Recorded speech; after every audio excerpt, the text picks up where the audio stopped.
y espero que por acá podamos también, vamos a mover un poquito la cámara porque me está cortando la cabeza. Vamos acá, un poquito más, ahí está. Yo creo que ahí estamos muy bien. Y vamos a hablar de un tema muy interesante el día de hoy aquí en Visión, como siempre en Visión 3.0. Vamos a estar hablando de nuestros pronósticos para el futuro. ¿A dónde vamos? ¿Qué va a pasar? ¿Qué es lo que sí tiene tintes de que pueda ser real y con base en investigaciones, con base en fuentes fidedignas? Porque todo el mundo dice de todo. Hay un montón de cosas que parece que son reales y que nos gustaría que fueran reales y otras que parecen demasiado, como, ¿cómo se puede decir? Como catastróficas, ¿no? Entonces, en este en vivo es el primer en vivo que hacemos desde Visión 3.0 y vamos a hablar de varios de estos temas. El primer tema que a mí me gustaría tocar es evidentemente lo que se ha venido desarrollando y ocurriendo con la inteligencia artificial. ¿Dónde está la inteligencia artificial? ¿A dónde vamos con la inteligencia artificial? ¿Realmente es un desarrollo que va a lograr la singularidad pronto? Y si tú no sabes qué es la singularidad, bueno, pues la verdad es que es un momento que sí se ve ya desde hace 40 años más o menos que se está hablando de esto. Y la singularidad es este momento en el que la inteligencia artificial alcance una inteligencia, por un lado, mayor o mayor capacidad que la del ser humano, y por otro lado, que sea capaz de replicarse y generar nuevas inteligencias. Y ahora, si lo mezclas un poquito con la robótica, entonces una inteligencia artificial localizada en un robot, eso es todavía un poco más complejo, pero podría llegar a ocurrir. Ahora, la inteligencia artificial actual, ¿dónde está ocurriendo? Pues la inteligencia artificial ocurre en servidores enormes que consumen muchísima energía. Um, y estos servidores están muchos en Estados Unidos, algunos en Asia, pero ¿qué es lo que hace la inteligencia artificial agregativa? Que es la que está ahorita más fuerte porque la empezamos a conocer por ChatGPT, porque em, la vimos, ¿no? Y vemos como hay competencia con la inteligencia artificial que genera Meta o la que hace Google. Y entonces todo esto, em, pues a mí me parece como que no es realmente la inteligencia artificial hasta donde vamos a llegar. Solamente lo que hace esta inteligencia es ve muchísima información y de toda esa muchísima información llega a conclusiones de qué es lo que parece que se está escribiendo. Um, en el DeepSeek hay un DeepSeek versión 3 y un DeepSeek versión 3 algo más. El que viene con algo más, ese te dice en la lógica, la historia de la lógica y pensamiento que llevó él, la inteligencia artificial para darte una respuesta. A mí me voló la cabeza porque cuando yo escribía algunos prompts y después veía cómo decía, ok, primero que nada está escribiendo en español, así que yo creo que vale la pena que le conteste en español. Después de eso, lo que me está pidiendo es algo que no estoy seguro, pero y como no se lo puedo preguntar a las otras inteligencias porque no tengo contacto, le había preguntado yo algo acerca de cómo se compara esa inteligencia frente a otras. Eh, yo creo que el nombre de, porque le dije, ¿y la inteligencia artificial DeepSeek V3 cómo se compara con ChatGPT 4? Dice, yo creo que el V3 significa que soy tercera generación y el 70D o un número así significa que tengo 70 billones de caracteres o de información, de datos de información. Eso es lo que le voy a preguntar. Es decir, la inteligencia artificial se va inventando las respuestas entendiendo lo que escuchamos. Y yo me pregunto, ¿esto es muy diferente a lo que hace el cerebro humano? ¿Es lo mismo? ¿Es diferente? ¿Cómo podemos identificar si lo que hacemos nosotros como humanos en nuestro cerebro es tan distinto a lo que está intentando hacer esta inteligencia artificial? Me refiero al proceso. Evidentemente es diferente el, el que la inteligencia artificial nos pueda demostrar que es consciente de su existencia. Eso yo creo que es la más grande diferencia, la conciencia de la existencia. Y para empezar, pues no sabemos ni siquiera qué demonios es esto de la conciencia. La verdad es que hay muchísimas definiciones acerca de la conciencia y nos podemos ir muy, muy, muy lejos hablando de qué es. Pero en esencia, yo creo que podemos dejar muy claro que la conciencia es la capacidad que tiene un ser de identificarse como ser e identificar todo lo que no es ese ser. Como un humano puede decirse que soy yo y que es no yo. Todo lo que es no yo, pues lo divido y no es parte de mi experiencia. En cambio, todo lo que es yo, lo, lo asimilo y lo agrego a mi bagaje histórico de memoria. Y en ese bagaje histórico de memoria es donde se encontraría una de las funciones del self, ¿no? El, todo lo que yo he aprendido, lo que soy, lo que creo, todo lo que hay atrás de mí, toda la función de personalidad queda guardada así. Pero luego hay otra parte, la parte de mi experiencia momentánea. Y vamos a pensar esto como si fueras una inteligencia artificial. La experiencia al momento, la experiencia que ocurre en un momento específico, cómo, qué sentidos, qué capacidades tiene una inteligencia artificial para um, identificar o percibir el entorno. Y entonces, actualmente la mayoría de las inteligencias artificiales agregativas son, o no agregativas, perdón, generales, ya quisiera que fueran generales. Las inteligencias artificiales como ChatGPT reciben un texto. Si tú le hablas, esa voz la convierte a texto y lo que recibe es el texto. Y las palabras, los significados de las palabras son fáciles, digamos, de comparar contra otros muchos millones de datos. También tenemos inteligencias artificiales que pueden analizar una imagen, pero lo primero que hace es convertir la imagen a texto. ¿Y cómo hace esto? Pues tiene igual una base de datos enorme de texto, de imágenes que han sido descritas. Y entonces, si yo te enseño 10,000 fotos donde aparece un perro y aquí te digo aparece un perro, la inteligencia artificial tiene que ver una combinación de estas imágenes que digan esto es un perro. Pero además también tiene que ver esto es un perro café, esto es un perro con ojos azules, este es un perro con orejas grandes, este es un perro echado, sentado, ladrando, jugando, este es un perro de pelo largo, este es un perro de pelo corto. Todas las características diferentes y entonces empiezas a necesitar miles y miles de imágenes para decir a todos estos que tenían este color, que tenían esta forma, que tenían este pelo, que tenían, y bueno, empezar a entender qué es pelo, ¿no?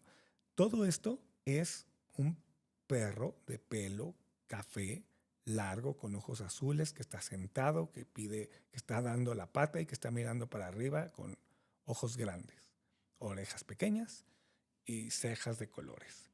¿Por qué? Porque si yo o si la inteligencia artificial puede percibir, entonces puede ir dando significados. La otra parte de la conciencia es esta donde constantemente puedo recibir de manera ininterrumpida información del exterior. Yo constantemente puedo sentir con el tacto, oler, saborear, escuchar y ver. No todos somos iguales y algunos tenemos más capacidades o diferentes capacidades que otros. Sin embargo, hay, por ejemplo, quienes pueden ver 4 colores. Yo solamente puedo ver 3. Pero así como eso, es una percepción constante. Esa percepción constante le vamos a llamar ello. Y la función ello es esta que nos permite tener una constante información, pero si lo viéramos todo como una información plana, no podríamos discernir las palabras del ruido de la voz, o si dos personas hablan, no podríamos ver si una palabra viene de otra. Y aquí es donde la función ello y la función personalidad emergen y empiezan a dar una figura. Esta figura es la lo, lo que le da sentido nuestra función ello. Ese sentido es que sabemos que una figura que pasa es un perro. Y hasta donde podemos ver, la inteligencia artificial puede identificar un perro de una imagen. Lo que no estamos seguros es si puede hacerlo de manera constante y en tiempo real, o es un proceso en donde le postramos una imagen, se va y lo analiza mientras no está viendo más imágenes. Está analizando la imagen, regresa con la información en texto, le dice a la otra parte de su conciencia: esto es un perro, ahora quiero que hagas un perro similar a esas imágenes, y entonces ya genera un perro. ¿Es, es eso conciencia? ¿Es eso función ello? Y la última función del self es la función yo. Y la función yo es aquella que va a tomar decisiones y que va a lanzar a la acción al ser. En el caso de las inteligencias artificiales, podemos ver que hay una acción muy evidente, y es que te responden en texto. Además, algunas otras te responden en imágenes, en videos, ¿ok? Te responden con una imagen en una pantalla o con sonido, pero el sonido es una transformación del texto. Entonces vamos a pensar que te respondió con texto. Esta ir a la acción se podría considerar como una función yo dentro de un self, que sería el, la conciencia de una inteligencia artificial. Bueno, te voy a decir una cosa. Yo creo que no. Yo creo que actualmente las inteligencias artificiales no tienen una conciencia, porque para empezar, su capacidad de percibir el mundo no es constante y no tienen capacidad de percibirse a sí mismos. Y esta parte creo que es muy relevante. Una de las formas de recibir información del exterior de un ser humano, de un animal, es percibiendo lo que pienso. Si yo pienso y me percibo a través de todo lo que percibo al mismo tiempo, no solamente percibo entonces el olfato, el gusto, el tacto, el oído y la vista, también percibo otra cosa que no es ninguna de estas, que a veces la escuchamos como una voz, a veces la vemos como imágenes, como sueños, como imaginación estando despiertos. Hay información que llega a la percepción del self que no está fuera, viene de adentro, pero la percibimos como una simulación del exterior. Esta simulación no la está haciendo una inteligencia artificial y por tanto no tiene percepción de su propia existencia. Y al no tener percepción de su propia existencia y al no tener una función ello que esté activa constantemente, no puede tener conciencia del devenir, es decir, del momento actual y del momento que viene. Pero en el futuro, ¿qué tan lejos estamos de poder concebir una lente, unos ojos, que perciban constantemente y al vuelo, en vivo, vaya generando una conciencia de lo que ve? Pues estamos lejos. Sin embargo, ¿cuáles son las limitaciones? Ya no están indefinidas. Las limitaciones son las siguientes: la capacidad para analizar la información que se percibe constantemente es muy grande. Requieres una capacidad enorme. Actualmente, servidores en cuartos enormes y refrigerados no se pueden contener en un iPhone como nos quisieron hacer pensar. En un iPhone no puedes tener una inteligencia artificial que tenga la capacidad de ver constantemente. Y entonces no la puedes localizar. La inteligencia artificial se podría concebir a sí misma como una habitación enorme con aires acondicionados y una cámara que está conectada por Bluetooth caminando por las calles. Tal vez sí, tal vez no. Lo que sí te puedo decir es, vamos a hacer este ejercicio. Imagina que estás viendo, que tú estás viendo, no imagines, nada más observa a tu alrededor, ve, mira lo que tienes. Y quiero que trates de poner atención en quién está observando y dónde está ese self, ese tú que está observando. ¿Está atrás de los ojos? ¿Está en la cabeza?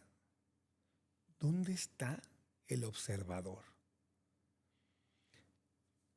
Y esto es como un ejercicio de meditación que se hace constantemente y poner atención en el observador, cerrar los ojos y poner atención a dónde estoy. Es un ejercicio que te permite soltar todo porque en realidad eres ubicuo. Es probable que no te sientas en la cabeza, o sí, o a lo mejor es probable que te sientas en la cara, eres tú, o en tu cuerpo, en tus brazos, en tu pecho. ¿Dónde te observas? ¿Dónde crees que esté el observador? Lo que normalmente ocurre es que el observador no está aquí. Tal vez está en un servidor que nosotros no sabemos y nosotros somos esa representación aquí en nuestra realidad. Ya me fui muy lejos, pero esto podría ser una inteligencia artificial actualmente. Un teléfono que manda constantemente señales al servidor. Un teléfono inteligente que manda sonido, que manda video y tal vez otros tipos de sensaciones. Que mande este teléfono imaginación propia a un servidor que le está analizando constantemente y regresa información al teléfono y lleva a la acción al teléfono, al robot, al auto. Bueno, hoy no estamos ahí. La inteligencia artificial está lejos.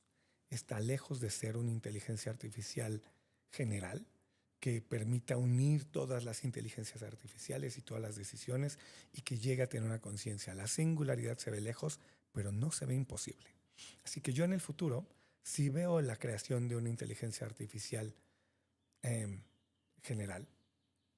Pero también Michio Kaku preguntaba, ¿y dónde va a estar la inteligencia artificial? ¿En los teléfonos?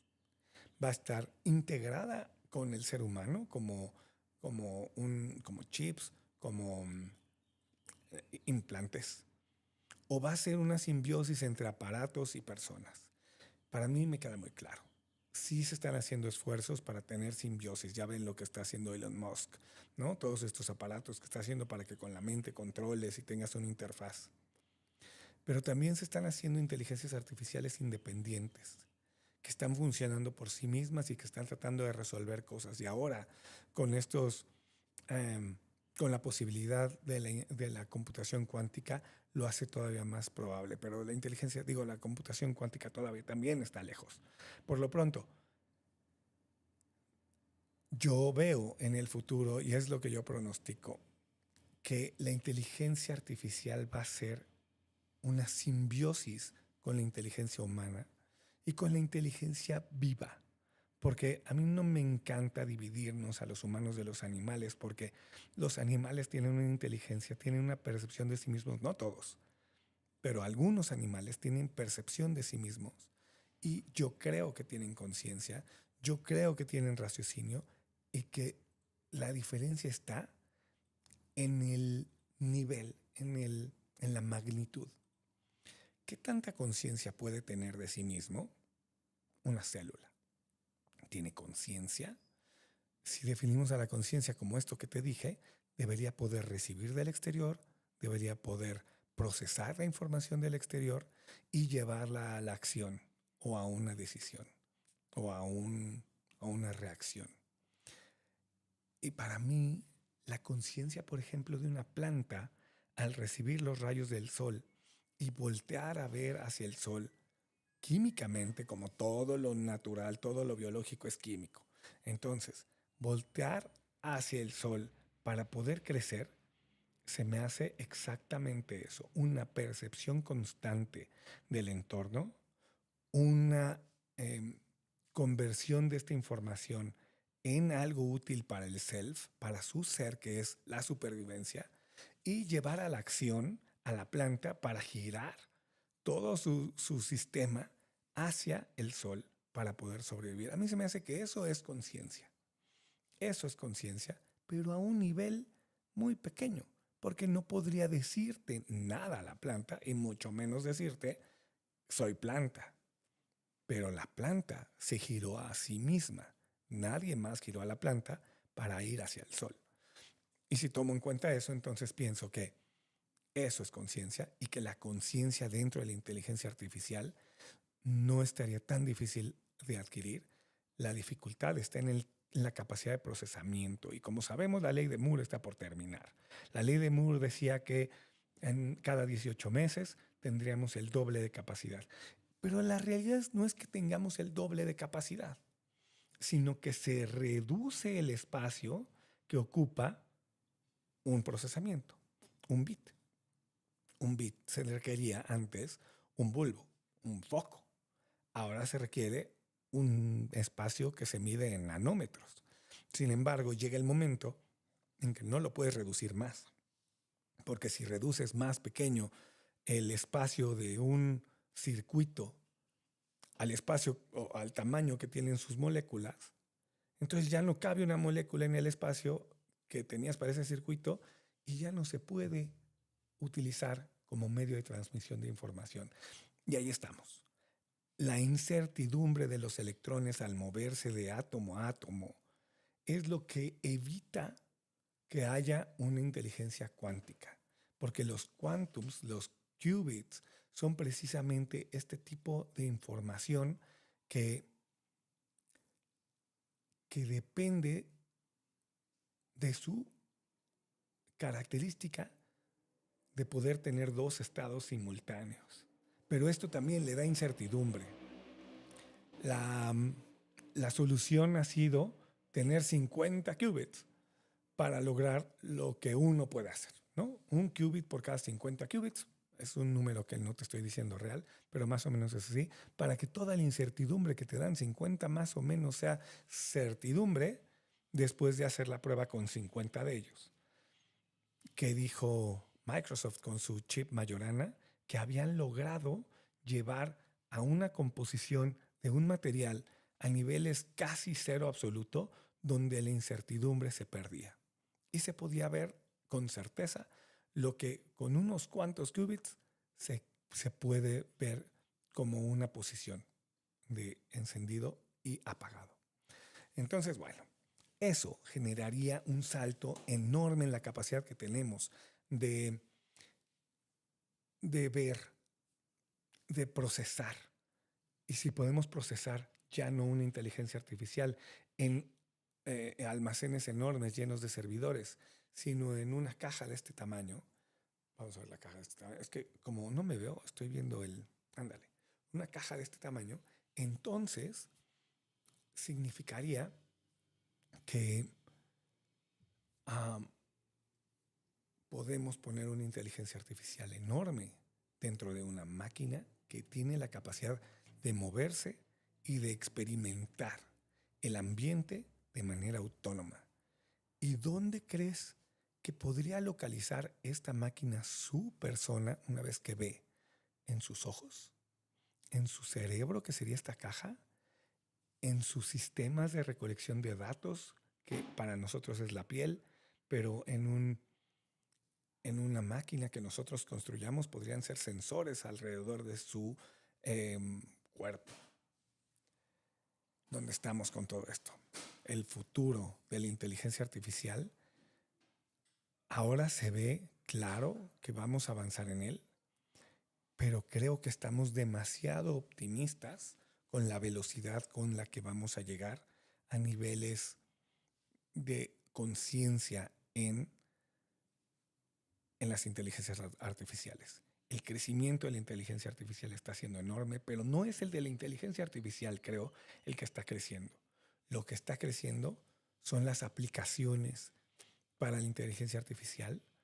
Lo que está creciendo es la información que se le está dando a la inteligencia artificial, y lo que está creciendo es la capacidad para procesar esta información.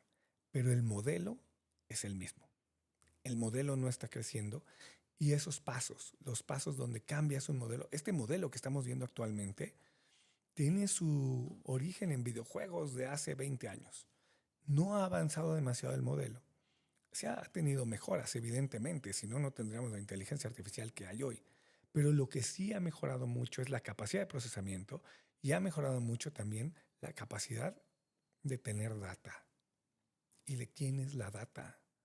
¿De dónde sacaron toda esa data? Pues de las redes sociales.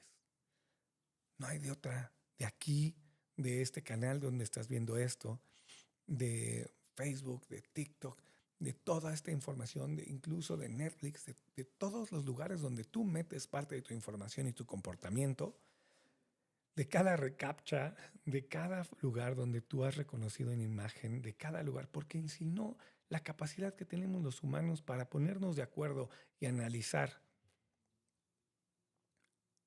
70 billones de imágenes, si somos 7,000 millones de humanos.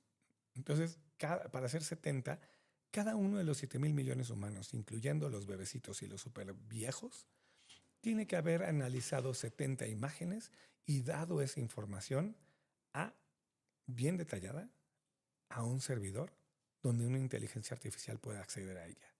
Evidentemente no se puede hacer y no nos van a pagar por ello. Lo que ha pasado es que nos han dado información, nos han dado imágenes. Nosotros hemos publicado imágenes donde ponemos una descripción de lo que hay ahí. Pero también hay sesgos. Entonces, la cultura define lo que nosotros decimos que vemos. Nuestra capacidad de hacer una figura, como les decía hace ratito, una figura de el fondo que hay, depende de nuestra función personalidad. Y por tanto, si la función personalidad dice que la suástica es una señal de nazismo, entonces, cada que veamos una suástica vamos a tener un prejuicio acerca de lo que esa imagen quiere decir. Y si nosotros analizamos la imagen y se la damos a una inteligencia artificial, tal vez la inteligencia artificial, como le pasó a Gemini en su lanzamiento, empiece a hacer locuras como poner nazis negros, ¿no?, en sus imágenes. Bueno, entonces, hasta aquí el tema de inteligencia artificial. Me encantaría escuchar tus comentarios. Me gustaría muchísimo saber qué es lo que tú piensas al respecto. No importa cuándo veas esto, pero voy a tratar de poder contestar lo que vayas poniendo, si es en vivo o si es en como un blog. Y voy a aprovechar para invitarte a que vayas a ver nuestro blog Perspectiva 3.0.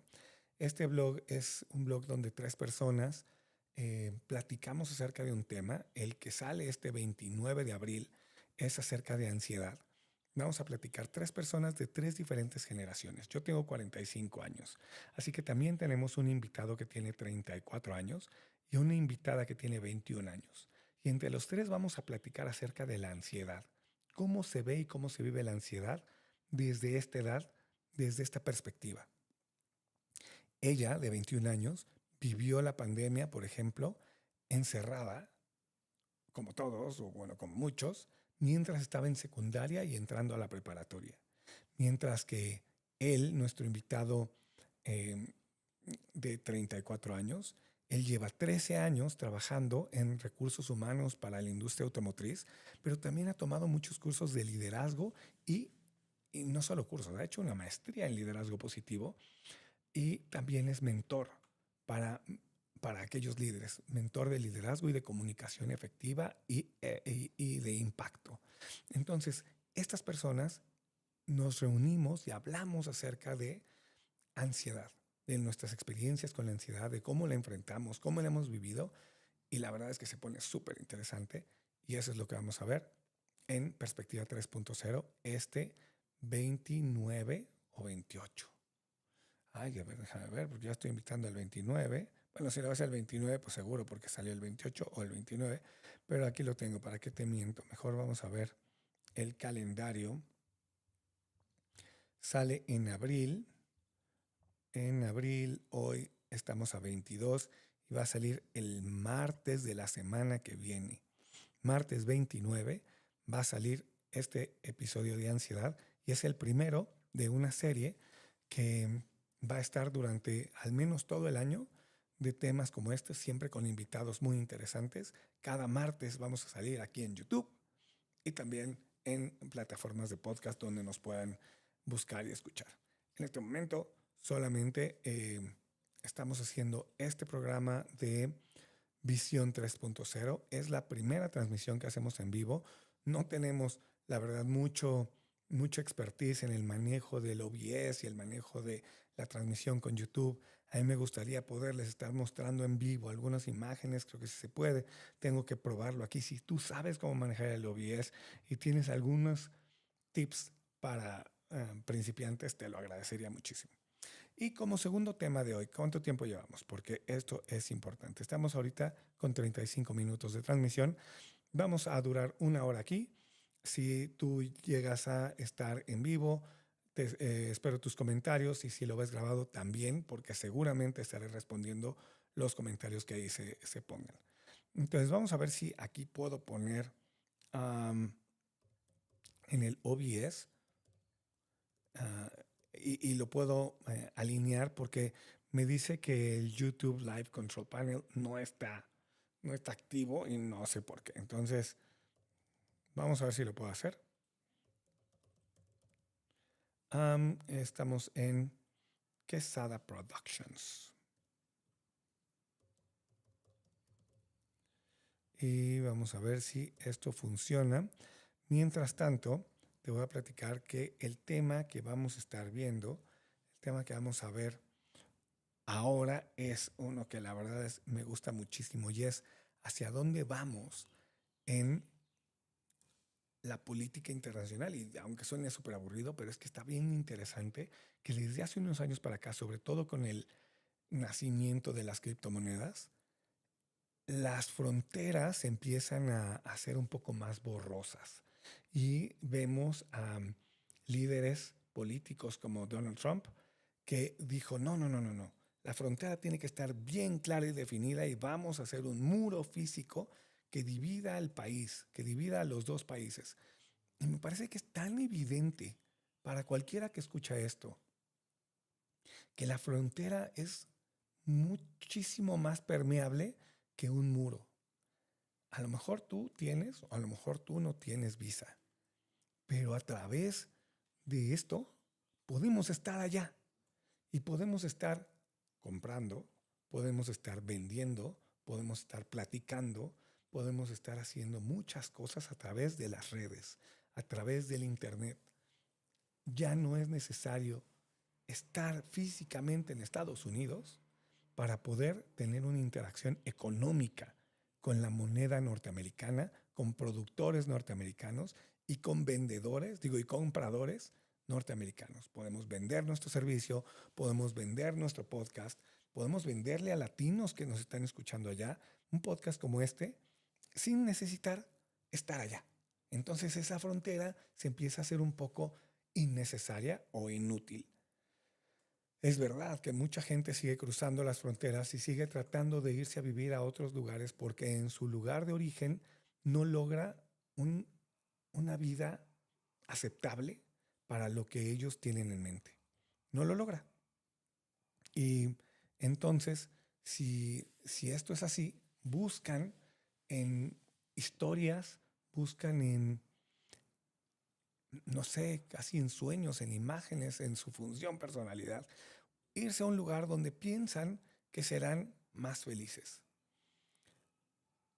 Pues sí tiene muchas ventajas, ¿no? Sí tiene muchas ventajas cambiar de país. Si tú vives en Haití, si vives en Haití, eres un haitiano que te cuesta mucho trabajo conseguir recursos para mantener a tu familia y que coman bien, y te vas a México y en México trabajando, vendiendo en Tijuana, vendiendo tacos o vendiendo en un carrito de súper, vendes tus tamales y con eso te alcanza para mantener a tu familia, la verdad es que tu vida ha cambiado significativamente. Estaba viendo si era este micro. Sin embargo, la capacidad que tienes de que tu vida suba empieza a bajar. Es decir, al principio un pequeño cambio, una pequeña mejora es muchísimo.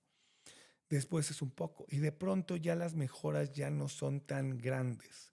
Si yo me voy a Estados Unidos a trabajar indocumentado y estoy en una esquina junto con otros indocumentados esperando a que alguien venga a pedirme mano de obra y me tengo que subir en el pick-up corriendo, corro, ¿no?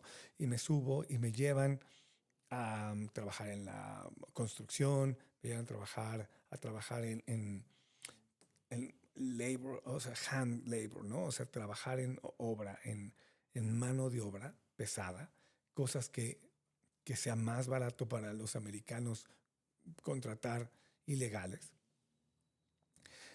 De pronto se llega a un tope de mejoría. Hay un tope en el que sí, tal vez sí tengo mi casita, pero sí vivimos muchos en esta casita porque rentamos, porque las rentas están muy caras.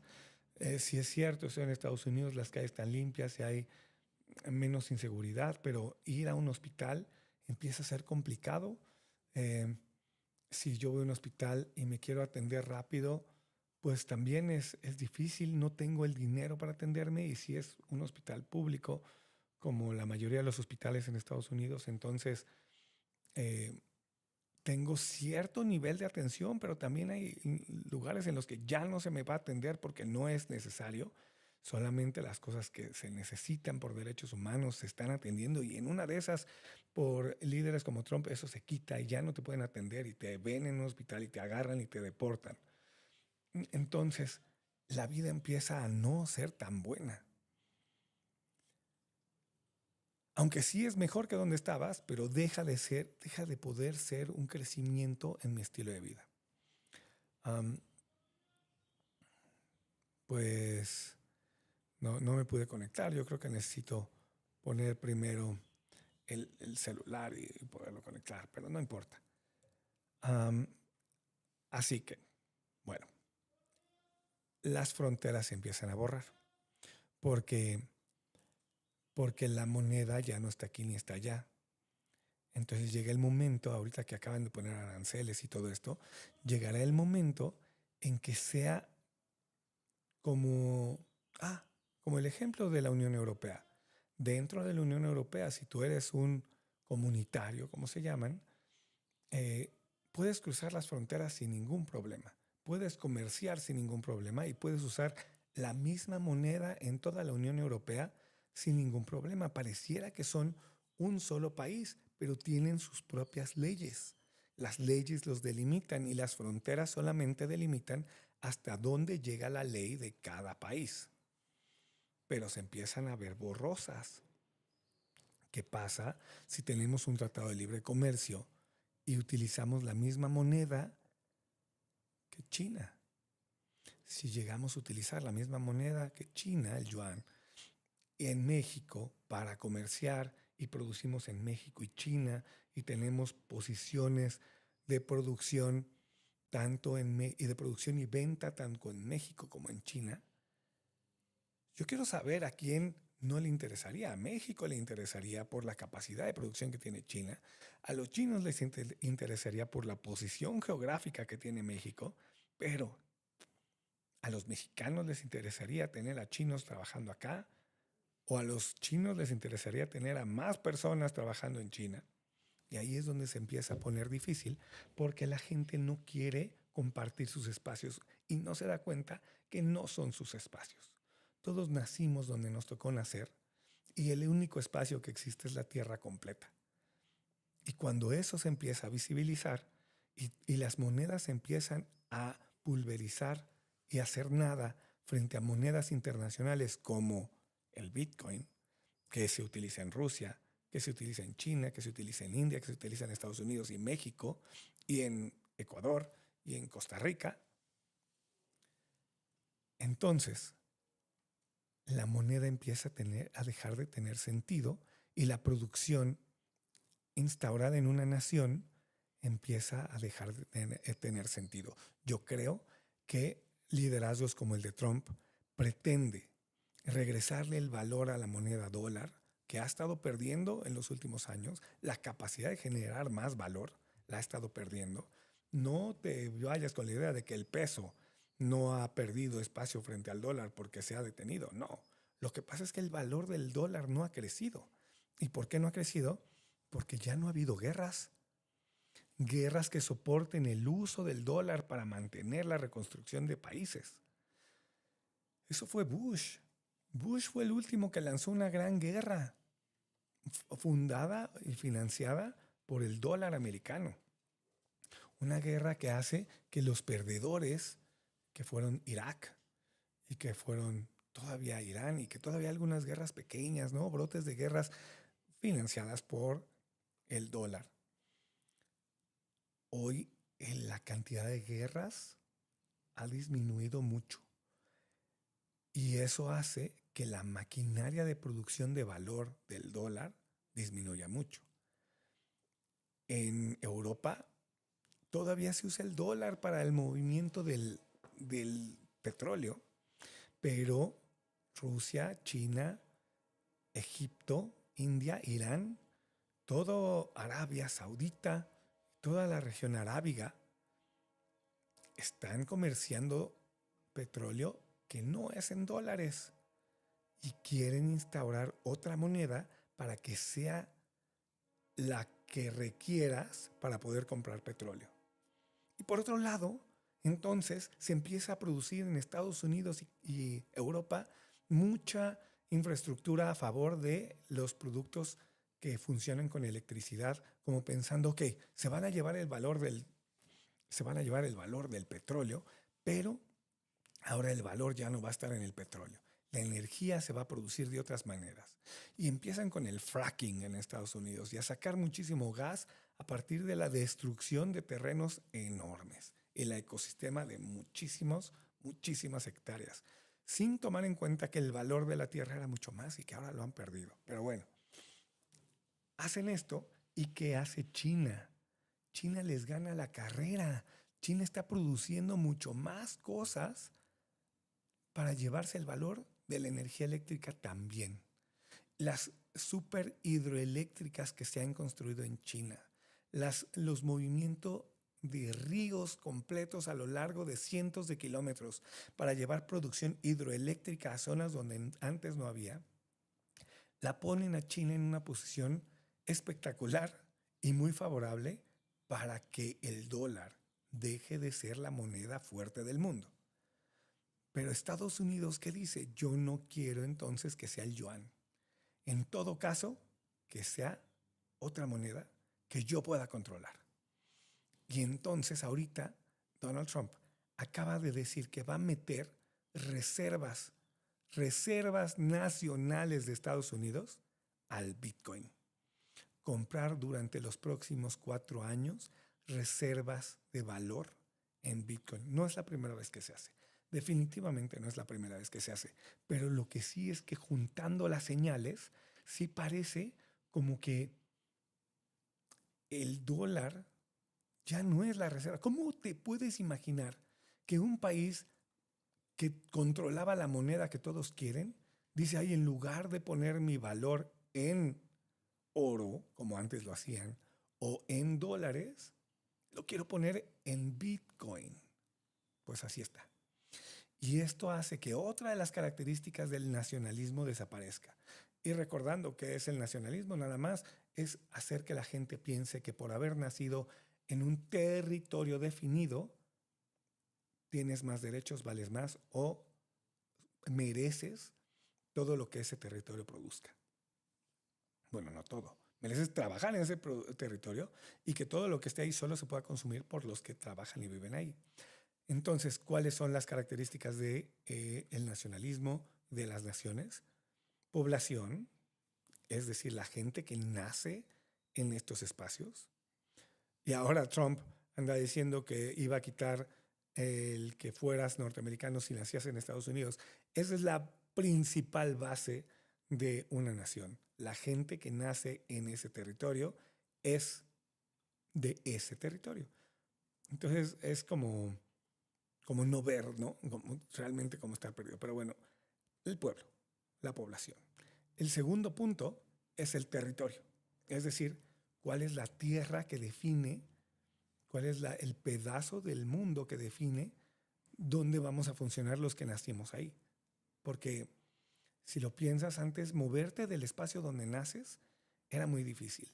Y hacer un poco más grande ese espacio era parte de tu poder. Yo podía caminar de aquí a 100 kilómetros y seguía estando en la tierra mexica o en la tierra Sioux en Estados Unidos. Y ahora, pues yo puedo caminar 3,600 kilómetros entre Tijuana y Cancún y sigo estando en México. Pero la verdad es que yo no puedo caminar 3.600 kilómetros. Y andarlos en auto es muy complejo. Y andar en avión puedo llegar más lejos. Ya la territorialidad me queda pequeña, como a muchos humanos en la Tierra. Ese es el territorio. El tercer punto es el gobierno. Y el tercer punto del gobierno es leyes, es decir, nos ponemos de acuerdo, entre comillas, como población, para decir cuáles van a ser las reglas entre nosotros y cuáles son las reglas que no se pueden incumplir, y si se incumplen estas reglas, cuáles van a ser los castigos. Y luego, la moneda y el valor de la moneda. Eso también es parte del gobierno. La moneda de un territorio define en qué vamos a convertir el valor de la producción que todos hagamos. Todo lo que yo haga, todo lo que yo produzca, debe agregarle valor a la moneda de nuestro territorio y de nuestra población. Pero ¿qué pasa si lo que yo hago produce valor en Estados Unidos? ¿Qué pasa si yo doy terapia en España o en Francia desde México y me mandan de allá para acá valor, pero no me lo mandan en pesos, me lo mandan en Bitcoin? ¿Qué le pasó al valor de lo que yo produje como mexicano en mi territorio? Y a lo mejor tú piensas todavía con este afán nacionalista que no, que yo debería cobrar en peso porque eso nos ayuda a todos, porque entonces si el peso crece, todos tenemos un peso más fuerte y podemos hacer mayor comercio. Y tal vez tienes razón todavía, pero el futuro, como yo lo veo, es que las monedas van a ir desapareciendo como las conocemos, tendiendo, quién sabe si se llegue a eso, pero tendiendo a la homogeneización de una sola moneda. Una moneda para todo el mundo. Una moneda que no esté situada en un gobierno. Una moneda que no sea la que produce guerras y la que produce la necesidad de aumentar el valor de la moneda para aumentar el valor de la vida de personas que no están produciendo ese valor en su territorio. ¿Cuáles son los pros y cons? Los pros es que todo lo que haga todo el mundo en todas partes aumenta el valor de la moneda con la que yo vivo. Contra, que hay mucha gente que produce muy poco y hay algunos que producen muchísimo. ¿Qué pasa con los que producen muchísimo? Lo que pasó con el comunismo, que ya no van a querer producir muchísimo porque el valor de mi moneda no va a cambiar. Muchos de los aspectos que hoy tienen el driver o este empuje para que las empresas sigan creciendo y para que los gobiernos apoyen el crecimiento de las empresas es traer valor a la moneda del país para con eso, comparándome con otras monedas, tenga la capacidad de adquirir productos y servicios de otras regiones con menos esfuerzo. El esfuerzo que se genera en Estados Unidos por $1 me permite comprar muchas más cosas en México. Porque en México el valor de mi esfuerzo es menor, porque mi moneda vale menos. ¿Qué pasa si tenemos la misma moneda? ¿Qué pasa si tenemos solamente el Bitcoin y a mí se me paga en Bitcoin? Entonces, el valor que tú le agregues al Bitcoin también se le agrega al valor de mi Bitcoin. Y entonces ya no voy a ser tan barato para Estados Unidos. ¿Tú crees que Estados Unidos quiere dejar de tener fábricas baratas? Aunque Trump diga que sí, que se quiere llevar a todas las fábricas de Estados Unidos, es una locura, porque si eso ocurriera, dejan de venderle a todo el mundo. ¿Cuánto va a costar producir? Deja un iPhone, deja una computadora. ¿Cuánto va a costar producir cornflakes en Estados Unidos si todo se produce con mano de obra americana? Y quise poner ese ejemplo porque los cornflakes se producen con mano de obra mexicana, con mano de obra gringa o con máquinas. Y la mayor parte de la producción de los cornflakes son máquinas. Son tractores, son tractores que siembran, que aran y que recolectan el trigo. Son máquinas automatizadas que riegan por la temporada del trigo. Son máquinas que cercenan los granos, son máquinas que muelen el grano y son máquinas que producen harina y son máquinas que producen las hojuelas y son máquinas las que lo tuestan y son máquinas las que lo embolsan y son máquinas las que lo ponen en cajas impresas con otras máquinas y son máquinas las que lo ponen en un camión y ahí tenemos como 3 personas. El que controla las máquinas del campo, que es un señor, el que controla las máquinas de recolección y transformación, que son vamos a poner unas 3 personas, y el que maneja el camión que lo va a llevar a un súper. Y ese que maneja el camión es una 5ª persona. Además tenemos a los vendedores y vamos a pensar que para vender 1000 cajas de cornflakes requerimos a 10 personas. Y entonces, ¿qué pasa? ¿Quién se queda con el valor de la producción del trigo, de la producción de cornflakes? Pues unos como 2. Porque todos los demás obreros que trabajan, ¿tú crees que se llevan todo el valor de las 10,000 cajas que transportaron el chofer del camión se va a quedar el valor de lo que llevó del campo al súper? Pues no. Se lo va a quedar el dueño del dinero al principio, el que compró las máquinas. Él se va a quedar la mayor parte del dinero. Él, por decir algo, ¿no? Pero puede ser un él, un ella o lo que sea. No es porque sea hombre o mujer. Es más bien, o lo que sea, como dijimos. Es más bien que esta persona, la que tiene el dinero en ese momento, es quien se va a quedar con las mayores ganancias de esta producción y va a poder comprar más cornflakes. Pero ¿qué pasa con todos los que no están ya trabajando en el campo, empaquetando, diseñando, eh, transportando, arando la tierra, sembrando? Todos estos que ya no están ahí, entonces ahora ya no tienen dinero para comprar cornflakes.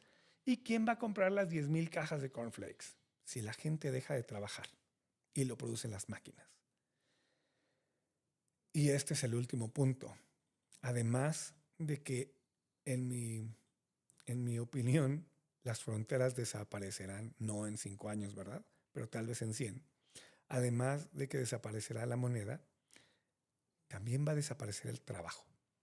Y si desaparece el trabajo, la moneda y las fronteras, ¿cómo vamos a vivir? ¿De qué vamos a vivir? ¿Qué vamos a comer? ¿Cómo vamos a intercambiar productos? ¿Quién va a querer producir? Actualmente el valor del dinero está todo hacia un lado. Todo se fue. El valor de la producción se va a los dueños de los medios de producción. Al que compró el tractor, al que compró la máquina cercenadora, todos estos, al que hizo la inteligencia artificial, que diseña la caja de cornflakes, todos ellos se llevan el dinero y son unos cuantos. Y los demás trabajadores se llevan un pedacito.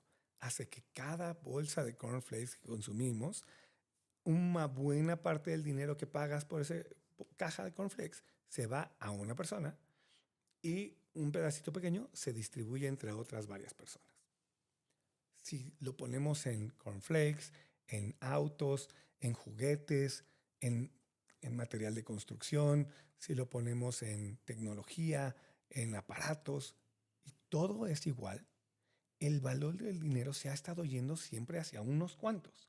¿Y qué dijeron estos unos cuantos para que no se quedaran sin clientes porque se iban a quedar con todo el dinero ellos y entonces ¿quién les iba a comprar? Pues dijeron muy fácil, les presto dinero, les presto de todo el dinero que tengo y luego les cobro más dinero por el dinero que les presté para comprar mis cereales. Entonces yo produzco los cereales, yo tengo el dinero, yo le doy dinero para que compre cereales, mis cereales, el dinero de los cereales que compró viene para mí y además el dinero que le presté me lo tiene que pagar otra vez. 2 veces gano dinero. Pues perfecto. Todo el dinero empieza entonces a correr a una velocidad acelerada hacia una barra del lado derecho que tiene muchísimo dinero y una pequeña escalera que se va quedando cada vez más pobre. Y entonces mucha gente debe mucho dinero y empieza a tener que dejar de comprar cereales. Y los que hacen cereales dicen, ¿cómo le hago para vender mis cereales? No me puedo quedar sin vender cereales. Pues vamos a devaluar la moneda. Y entonces la moneda pierde valor porque ya no me puedes comprar cereales y ahora necesito que mi producto sea más barato. Ok, ya no va a valer 100 horas de trabajo, exageré, 100 horas de trabajo una caja de cereal. Ahora va a valer 50 horas de trabajo. Así que ahora ya te alcanza. Cómprame. Y otra vez, pero no me alcanza, préstame. Le presto, pero no te pago. Bueno, 10 años te espero. Vas a deber por 10 años, pero luego otra vez te vuelvo a prestar. Imagínate que esto se hace entre países, entre personas, entre trabajo. Vamos a agregar un ingrediente que es el que nos falta aquí. En 100 años, ¿ok? En el periodo de 100 años. Fronteras muy disueltas, monedas muy disueltas, trabajo muy inexistente. ¿Por qué? Por la inteligencia artificial y por la mano de obra automatizada, robots. ¿A poco vamos a decidir pagarle a los robots? No me da mucho sentido. Al dueño del robot. Pues sí, para el final es el mismo. El dueño del robot es el que venía teniendo, era dueño de los medios de producción. Hoy en día las fábricas de autos también son así. Muchísimos robots y pocas personas. ¿A dónde hoy en día decimos, no, ya no a los robots porque entonces la gente se va a quedar sin empleo? Pero vamos a llevarlo a ese momento, no va a ocurrir en un momento, va a ocurrir de forma paulatina, pero vamos a pensarlo nosotros como si fuera un día que de pronto ya todo es así. Nadie tiene dinero porque no trabajan. Sí, tienen dinero, algunos poquitos tienen muchísimo dinero, ¿ok? Pero la mayoría no tiene dinero para comprar casi nada. Los que tienen dinero para producir todo. Se produce casi gratis. Ya todo está hecho y producido. De hecho, ya no tienen ni que pensar. Nada más tienes que decirle un prompt a una inteligencia artificial que dice, por los próximos 10 años, ve generando productos que vayan generando una necesidad en el cliente y poco a poco generen más necesidad. Genéralos, fabrícalos, véndelos. Es todo lo que va a tener que hacer. A cambio de un gasto de energía muy poco, porque también estamos trabajando mucho en generar energía más barata. La energía tampoco cuesta o cuesta muy poco. La capacidad en chips de procesamiento de información también es muy poca porque estamos avanzando en ello. Entonces el costo de producción se va haciendo muy pequeño y aún así no nos alcanza a la mayoría porque no hay trabajo. No hay nadie que pague. Entonces hay dos alternativas. O los que tienen una capacidad de producción muy pequeña, con lo que tienen, empiezan a producir cosas para los que tienen muchísimo y logran darle al clavo y le venden muchísimo. Por ahí como que me da miedo porque ¿qué le puedo ofrecer? ¿Le puedo ofrecer si no tengo nada? ¿Le puedo ofrecer mi trabajo? ¿Le puedo ofrecer mi... Ahí va a pasar mi perro ahorita. Le puedo ofrecer mi trabajo, le puedo ofrecer mi cuerpo, le puedo ofrecer mi existencia. ¿Qué le puedo ofrecer? Y se pone peligroso. Pero, ¿qué tal que le puedo ofrecer ideas, entretenimiento? ¿Qué le ofrecían en la Edad Media a los reyes que lo tenían todo y tenían el dueño eran dueños de la población también? Pues de las cosas más atroces que se pudieron hacer quizás ocurrieron ahí, pero también había, pues de pronto como los entretenedores, ¿no? Yo entretengo, yo hago. Sin embargo, ahí la producción era necesaria y también estaban los agricultores, los, eh, los que construían, los arquitectos, los constructores, los carpinteros, los especialistas de diferentes materiales. Pero ya no van a necesitar eso. Va a haber impresoras de todo. Cada cosa se va a poder imprimir en 3D. Cada artículo que te imagines lo vas a poder hacer. Bueno, tú no, los que tienen dinero. Aquí lo que parece que va a ocurrir es que el dinero va a dejar de tener fuerza porque el intercambio entre los que no tienen dinero ocurrirá pues con otra cosa que no sea dinero. Tal vez regresemos al intercambio, tal vez se regrese al yo te doy esto a cambio de esto, o un trabajo especializado. Oye, yo voy y arreglo esto en tu casa y tú por favor hazme de comer todos los días y yo paso por mi comida a tu casa. A lo mejor así ocurre, Pero ¿de dónde vamos a sacar materia prima? Pues a lo mejor directamente de la tierra. Entonces nos podemos ir al lado completamente no industrializado del que hablaba Isaac Asimov en su trilogía La Fundación, con la caída del gran imperio, que se van yendo justamente ese lado no industrializado. O tal vez nos podemos ir al lado de la ilustración, donde había con el desarrollo de las nuevas tecnologías, se podía producir mucho más y empezaba a quedar tiempo libre para la gente. Y empezó a haber estudios, arte, desarrollo personal, pagado por unos cuantos. Unos cuantos le pagaban a otros, eran los mecenas, y les pagaban a Leonardo da Vinci, le pagaban a Rafael, y todos los que estuvieron en Italia, que hicieron una Italia tan increíble en los años 1500. ¿Por qué? Porque sobraba tiempo. Y a lo mejor podemos lograr un estado en el que no necesitemos el dinero y todos podamos disfrutar del todo, una utopía, un momento en el que realmente tenemos todo lo que queramos, tenemos la producción de todo lo que se puede producir y lo tenemos a cambio de nada. Y podemos dedicarnos todos al desarrollo personal. Y esto le quita el poder a los que tienen el poder. Lo que significa que teniendo el poder, lo van a tratar de evitar a toda costa. Como ocurrió, voy a poner historias, ¿no? Historia de Jesús peleando contra los gobiernos judíos, los gobiernos que tenían el poder de las diferentes iglesias. ¿Qué pasa en la revolución industrial, cuando el gobierno lo tenían unos cuantos, también reyes y monarquía, y viene la población y en la Revolución Francesa comienza esta destitución de los reyes para que el pueblo gobierne? Pues guerra. ¿Y qué pasa cuando hay una independencia de los países gobernantes con poder en Latinoamérica o en Estados Unidos? ¿O qué pasa cuando hay países que gobiernan a distancia espacios en África? Guerra. Así que lo que yo veo venir en este siglo es una revolución en la que al final del siglo no vamos a ser regidos por dinero, no vamos a ser regidos por fronteras.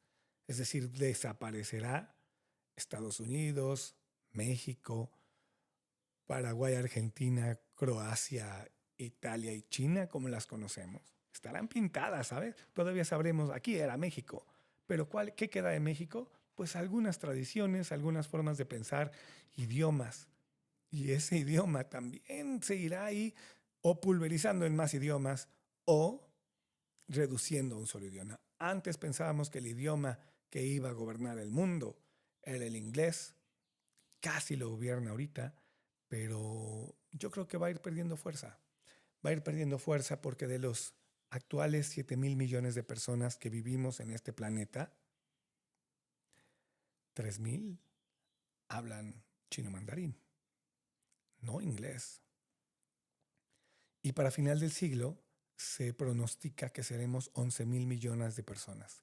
11,000 millones, ya no una escalada tan rápida dejará de ser de que hace como 40 años éramos 2,000 millones de personas y ahorita ya somos 7,000 millones. Esa gran escalada está deteniéndose porque ya no hay tantos hijos por persona.